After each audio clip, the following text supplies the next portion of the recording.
Okay, so this next unit that we're going to launch into is going to talk about differential equations and slope fields.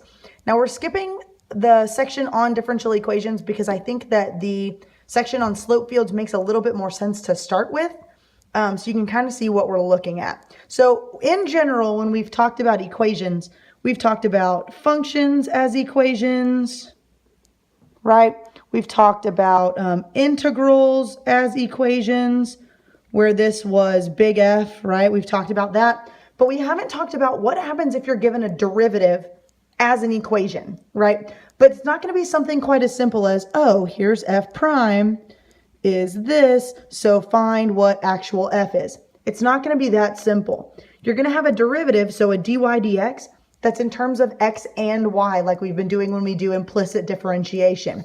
So in the notes today, it's going to look something like this, like dy dx, so the derivative equals y, okay? So that's a little bit different than what we've been doing. So if you kind of think through what's going to happen, this is going to be a whole group of functions. So what this is, this dy dx, remember that's the slope of the original function.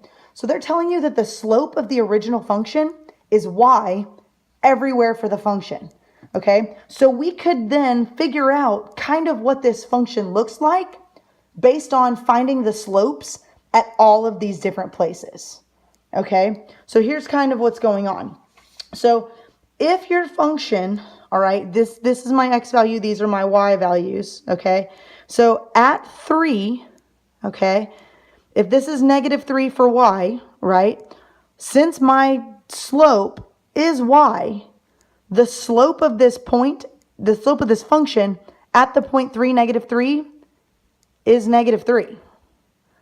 The slope of the function at the point 2, -3 is -3 because it's always y.